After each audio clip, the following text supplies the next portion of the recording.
Okay, so previously we had seen a recurrence relation with this form. That g of n is equal to g of n minus 1 plus 2n when if n is greater than 0, and g of 0 is equal to 1.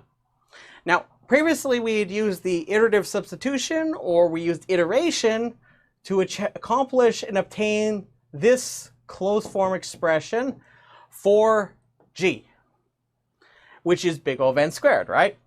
But we didn't actually check to make sure that it is in fact the case that g of n is equal to n squared plus n plus 1. We just sort of, we observed a pattern by using iterative substitution.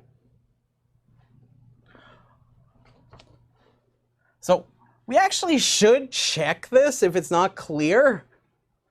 So a common way to achieve this, and this doesn't have to be the only way, but a very common way of achieving this is using induction.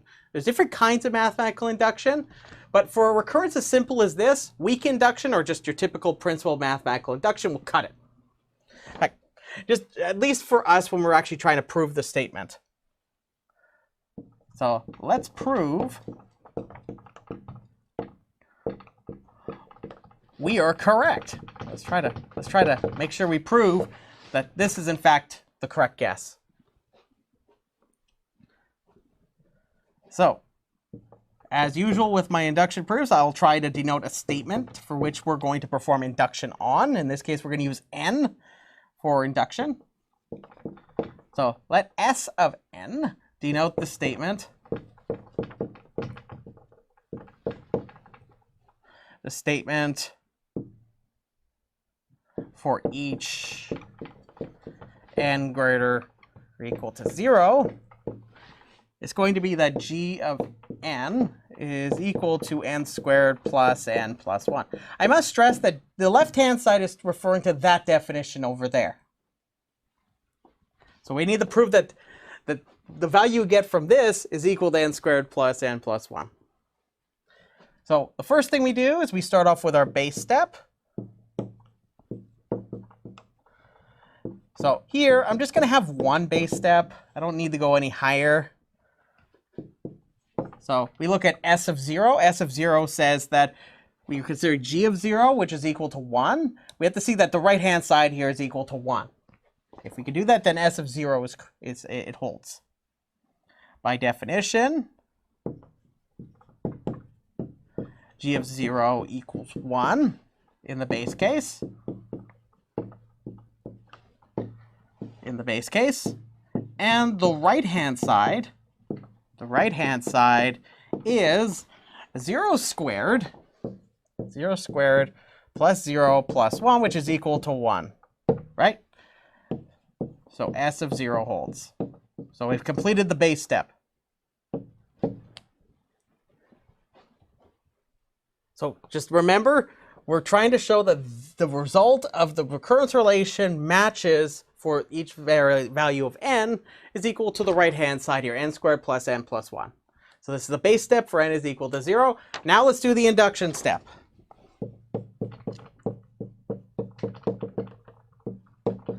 So we're going to show that if I presume that it holds for n, then I can show you how it follows that S of n plus 1, or in our case, S of k plus 1, if I assume S of k holds, that it follows that S of k plus 1 holds. Remember, the whole idea here is that since I've established that S of 0 holds, and I give you a mechanism to show that from S of 0 that you can prove S of 1, and that means that you can show that from S of 1 you can get the S of 2 to S of 3, S of 3, S of 4, and it holds for all of them, just like if I was Miss Kitty knocking over a row of dominoes in one line, or helping Miss Kitty climb up a bunk bed. So we're going to show that if S of k, then S of k plus 1.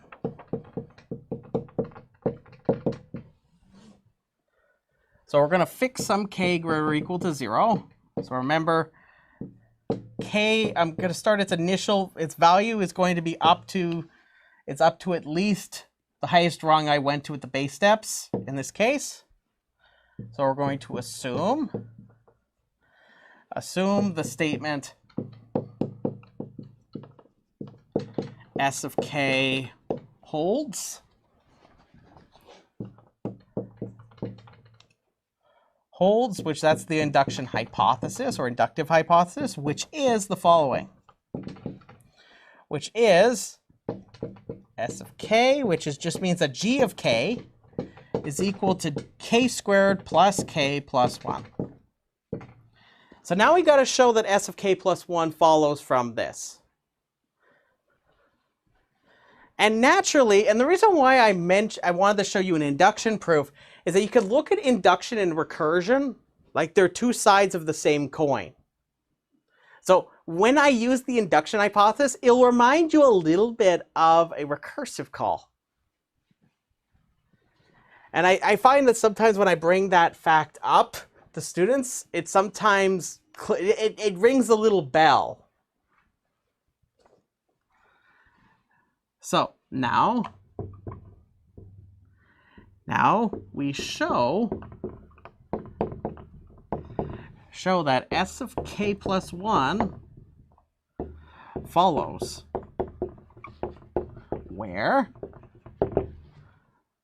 S of k plus 1 is the following statement. G of k plus 1 is equal to k plus, so wherever there was a k before, now it's a k plus 1. So this would be k plus 1 squared plus k plus 1, all in parentheses, plus 1. So when you end up with things like this, where you have an equation that you're trying to establish, a handy way to go about this is just start on one side of the equation and then derive the right-hand side. Or start on the right-hand side, derive the left-hand side. We're going to start on the left-hand side and we're going to derive the right-hand side. So beginning on the left-hand side, by the definition of g of k plus 1, we get the following.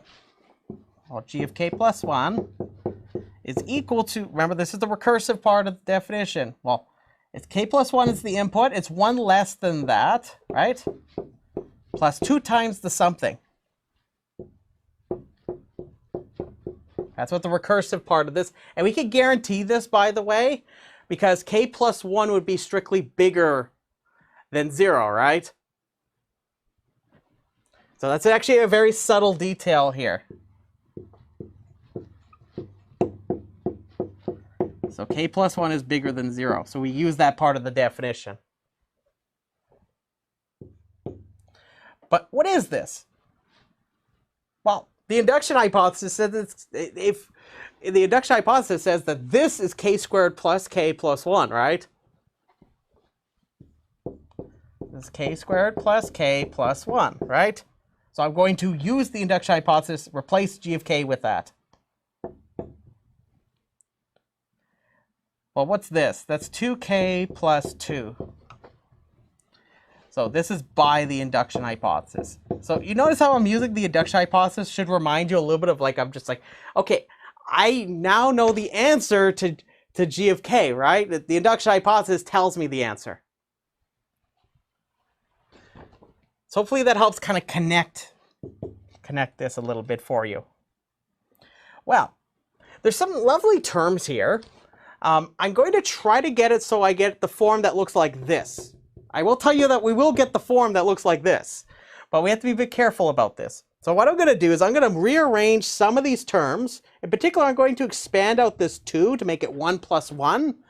But I could rearrange some of these terms to get the k plus 1 squared, and I could get all the rest of this.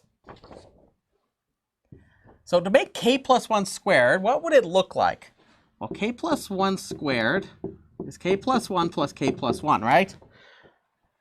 So it's k plus 1 times k plus 1. So you know you're going to need a k squared. You're going to need 1k, and you're going to need 2k's, and you're going to need a 1. So no, fortunately, I have a 2k right here, so I'm going to use that 2k. So I have a 2k.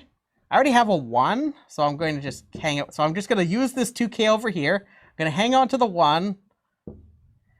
I'm going to throw this k over here. I'm going to borrow a 1 from this 2, and then I'm left with a 1. So this is by rearranging the terms. But what's this? Well, this is k plus 1 squared. And then I have k plus 1. And I have plus 1. But that's the right-hand side, right?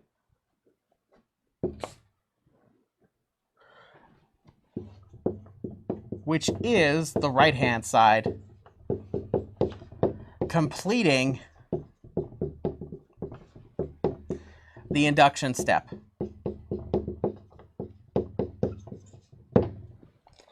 Completing the induction step. Now that we have this in place, what can we say? We have the base step, we have the induction step. We can use the principal of mathematical induction and complete the proof. It's an important step. We're invoking a theorem here. Therefore, by the principle of mathematical induction, S of n, or S holds for all n greater or equal to 0. And that completes the proof. So indeed it is the case that g of n is equal to n squared plus n plus 1. Meaning that our derivation via iteration is correct. Pretty nifty, right?